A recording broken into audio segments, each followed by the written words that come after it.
Hello! How's it going? I'm Larice. I'm Walter. And we're here to talk about Evil Episode 5. Evil. October 31st, the Halloween episode. I got tricked and a treat because it's a good episode, almost. Almost. I didn't like the ending. We'll get to the ending, but I feel like I needed a little something at the end. I guess we should start at the very beginning. We're going to start at the very beginning. I thought that very beginning was very supernatural, and it reminded me of the Supernatural episode when they make fun of the ghost chasers. Yes. I hate to be like, oh, Supernatural did this, but they did. Yeah. So Ben is going ghost hunting at a nudie bar. It was Jersey City's most haunted strip club. Wow. Yeah. Well, oddly enough, we used to work out of a comedy club that was a strip club, formerly. The largest strip club, adult establishment in the world. Right.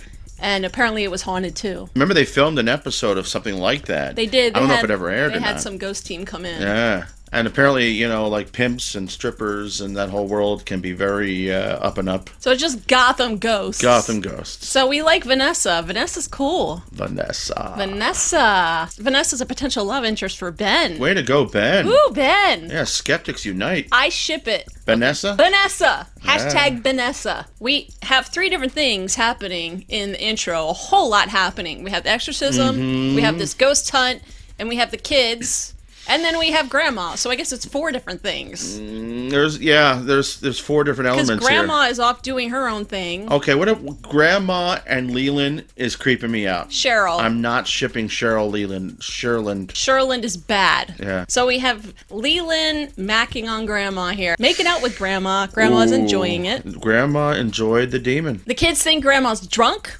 The kids have a mystery friend coming that nobody likes, Brenda. Grandma comes back to the house to watch the kids because Kristen gets called to help David with this exorcism. And I have to tell you, what happens in this story, in this episode, the scary part is what happens with the girls, not what happens with the exorcism. Yeah, it's very funny, yeah. Funny. It's scary. Well, you know, funny, not funny, you know. It's like the mystery behind the mask. Yeah. That's a creepy mask. Do you remember those costumes when they had the crappy plastic mask? Yes. And like the plastic jumpsuit? Yeah, I had a Snoopy. Oh, yes. Oh, yeah.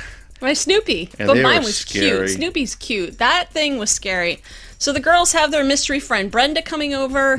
Kristen goes to the house of where this exorcism is taking place. She meets up with David. She meets the woman's husband. They say they already had done the exorcism.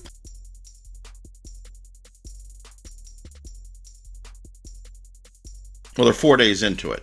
Okay. And they're not finished with it, but normally they do this assessment before they even jump into exorcism. But now they're into it, and now they're having second thoughts. It seemed like the priest is all in on the exorcism. I don't know if he wants Kristen there.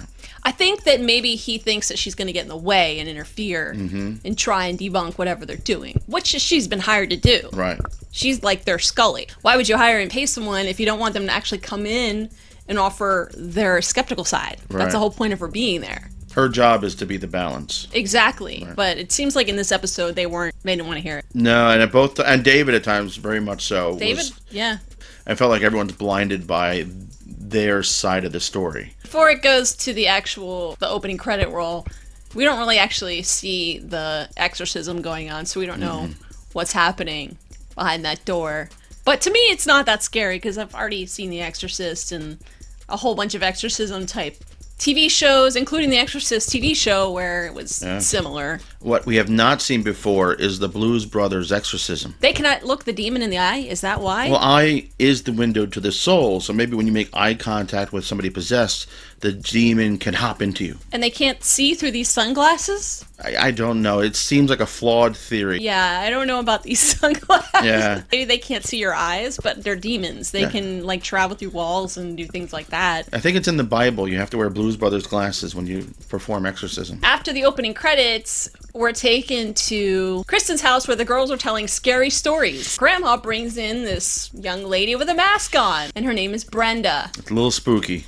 Grandma's a terrible babysitter. Stop getting Grandma to babysit because bad things happen. So, just so you know, I'm suspicious of Brenda from the very beginning because she didn't bring candy. I would Who not does bring that? candy to a Don't Halloween trust party. any child that comes in and doesn't bring her candy. Smart girl, though. You gotta take. That's super shady. Okay, guys, Brenda is getting ready for the purge. This girl is ready to purge. She's out on Halloween night. She's like, purge night. Yeah, when she puts the flashlight up to that mask. I want that mask. Where can I find that mask? I don't know, Someone tell eBay? me. I want that mask. Collectibles. So I'm starting to wonder, I don't know if it's Kristen, the house, the girls, the mother. There's something going on, or just Leland on attack with like the whole Demon Underground, the 60. We have George, we have Rose, and now Brenda. 3 of the last 5 episodes, something coming into the house. Supernatural. And messing with the girls somehow. Right. More than coincidence, right? More than 2 is it not a coincidence? Something's definitely going on with Kristen and the family. Right. We don't know what. So, all nude girls, girls, girls. I guess if you're going to see a ghost, it'd be cool if they were nude. The Gotham ghosts are not very nice. They're Guys jerks. are Gotham douchebags. It's like the Jersey Shore with ghosts. So Kristen goes into the room to watch the woman being exorcised. She basically thinks that the woman needs medical help. She doesn't believe that there's a demon inside of her. The woman is vomiting. She's not in good physical shape. She zeroes in on Kristen and says, "Help me." Mm-hmm. Kristen immediately thinks that maybe she needs an actual doctor. We don't know if she really needs the exorcism or not, but she definitely needs a doctor. And she was diagnosed with like 5 different types of psychological illnesses. 5 different doctors, 5 different diagnoses. And the father comes out and says if they don't finish the exorcism, if they don't get the one demon out, 7 more demons will then possess that person if they don't finish the job. So they're very insistent that they're going to do the job. They also say that the demon is preying on Kristen's compassion.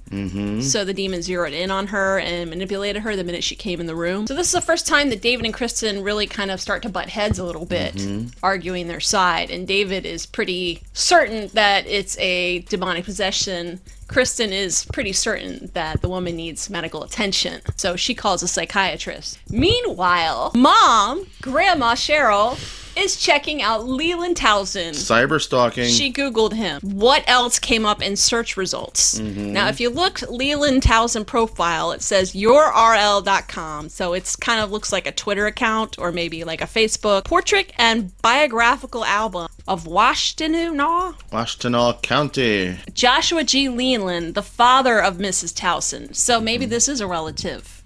It says, It took his last name as his first name. who was Leland, who was the head of Leland family in America, came from England, where he was born in 1653. Joshua G. Leland, the father of Mrs. Towson. Maybe there's something to this. I don't think that was done unintentionally. Down here, the superconducting super collider thing about Leland Townsend, probably a Mr. Leland Townsend, potentially 1953, exactly 300 years later. The next speaker is scheduled to be Leland Towson. Mr. Towson is known for ...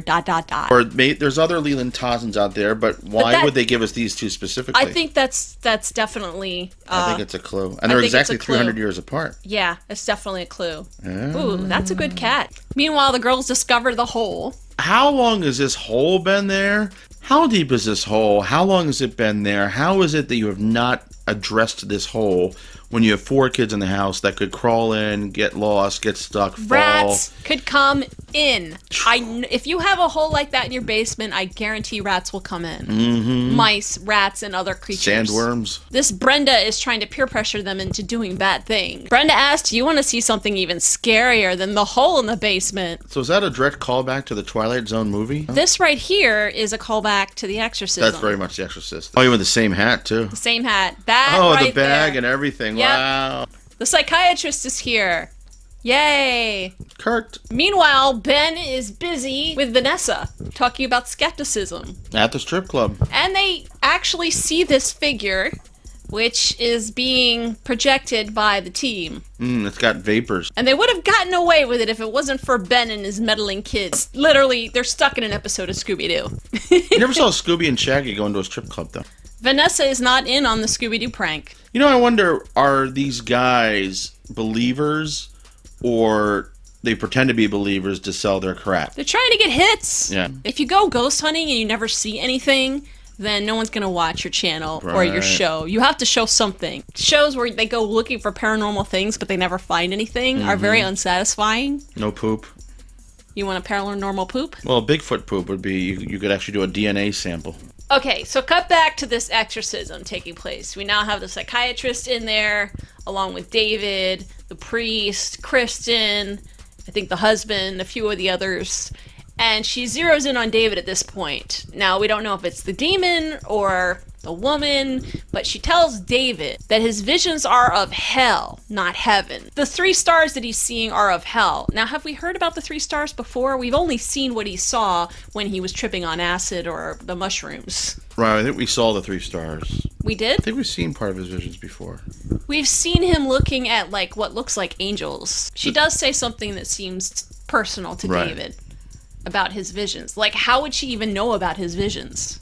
She Googled him. So the psychiatrist steps out of the room and basically tells everyone that he believes the patient is schizophrenic. All these exorcisms are actually playing into her schizophrenia. Well, I think it's classic science versus religion. So basically the father and David, they don't want the psychiatrist's diagnosis. The psychiatrist thinks that she needs help, that she's not possessed. Both are ignoring the other's side of things. Yeah, they're not willing to bend. Either side is not willing to bend. It could be a combination of both. So Kristen does the old switcheroo. She dumps out the holy water and places it with just regular... I think it's the priest's fault for leaving his utility belt outside, though. Well, the father and David were not happy about the switcheroo. So the father throws the tap water onto the patient, and the patient responds as if it's holy water, and the theatrics of being possessed are still the same. They pull the father and everyone out of the room. They explain that it's tap water, not holy water, but the father insists that if he still believes it's water, that it's still holy water. I've never heard of that, but that's interesting. You know, it's kind of like with the vampire lore, with the whole crucifix thing sometimes in some stories. If you hold up a crucifix to the vampire, but you're not a believer yourself, the crucifix doesn't work. The husband comes over and argues he's seen his wife do some things under this possession that she normally wouldn't do. Like have super strength to throw a man across the room, talk in certain voices in other languages that she doesn't know. According to Kristen and the psychiatrist, these are characteristics that can happen when you become delusional, when you're under some type of delusion. And that type of strength actually is psychological and scientific. The mind can trick you into thinking that you're really that strong, or a certain amount of adrenaline will give you extra super strength. Right. But the husband decides that he wants to proceed with the exorcism, but he wants the 2 psychiatrists, the 2 scientists to come in and be there. I think he's just enjoying the bickering and wants to see that continue. Oh, and Ben might have a girlfriend, Vanessa. Ben figured out the Scooby-Doo trick. Don't fake ghosts. If you get a real ghost, great, but if you don't get a ghost, don't fake it. The only thing more fake than the ghost is their acting in their reaction I'm to the scared. fake ghost. It's late. There's a ghost. Who's believing this crap?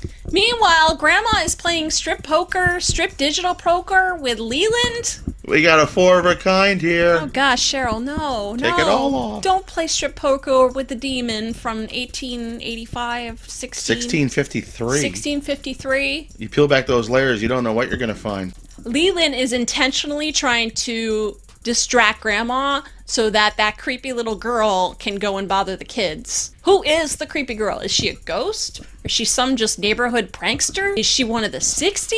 Is she another form of Leland? Is she Rose? We know that Grandma was being distracted on purpose because Grandma gets a call from Brenda's mom, and the real Brenda is sick home in bed.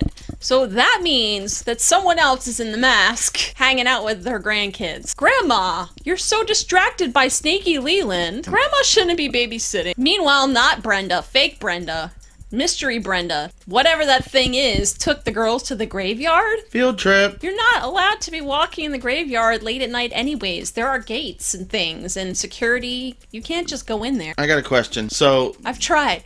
when they're looking in the hole and she says, shut up, they say it's rude, you shouldn't say that. They call her out on things. They don't say maybe going to the graveyard without telling Grandma is not a bad idea? Well, Alexis went upstairs and she's not with them. So she actually let them go off. She was supposed to go and tell Grandma. Yeah, there's a whole lot of bad stuff going on here. Yeah, there seems to be a lack of adult supervision here. That's really scary. Why would you go to a graveyard?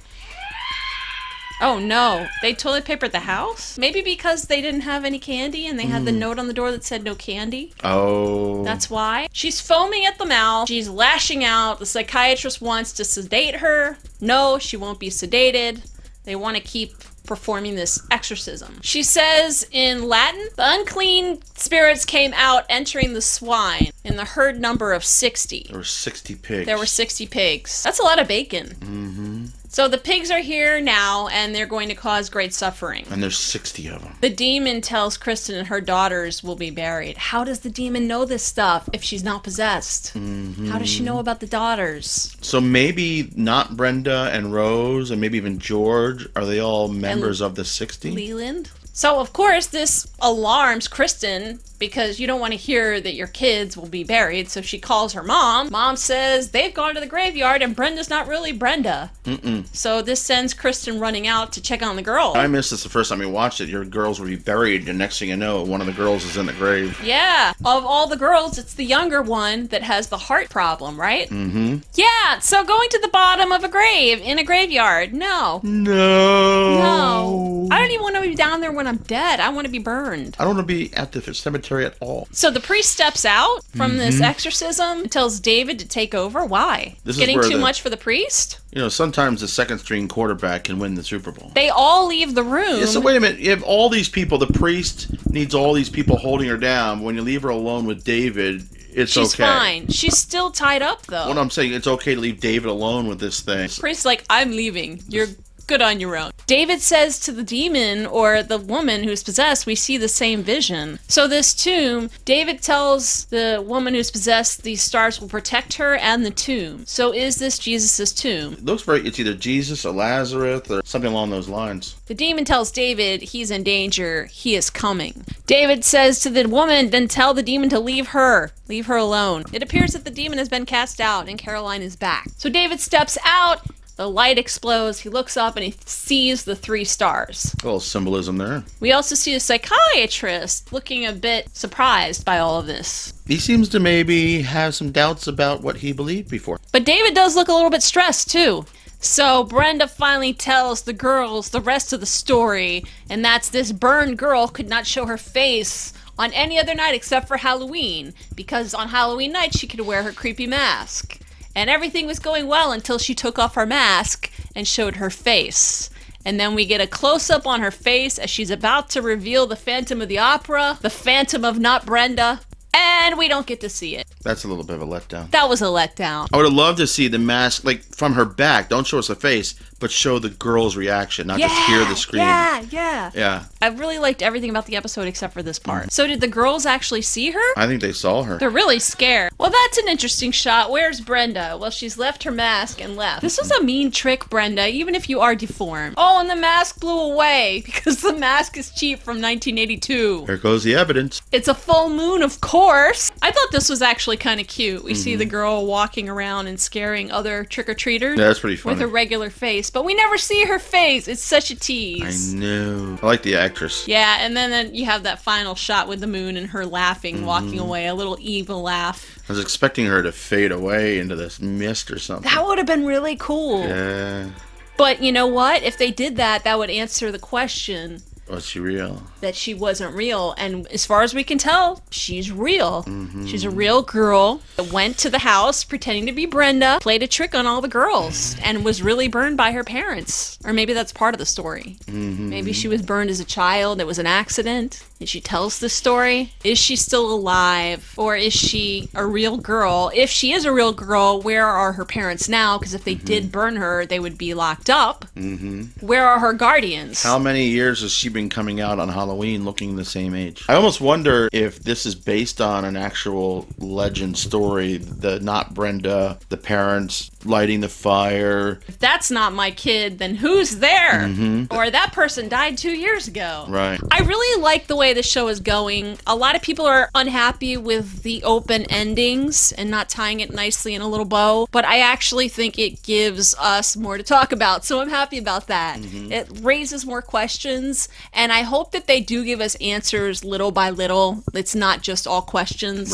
We do get some answers because we have anthology case by case in every episode, but there's an underlining arc of mythology in there, woven in there, and they're doing it well. Let me know what you guys think and what you thought of this episode. What do you think the situation was with Brenda? Was this a real girl? Was this a ghost? Was this Rose? Was this one of the 60? Was this some type of thing that Leland created to mess with Kristen and the girls? I also want to know what you think about the demonic possession lady, and how did she know about David and his 3 stars and the visions he's been seeing? It's all connected. So let me know what you think. Leave a comment below. If you're new here, subscribe. Follow me on Twitter. You can follow Walt on Twitter, and we will tweet and come and bug us. We'll tweet back at you, we promise. Until next week, we will see you guys later.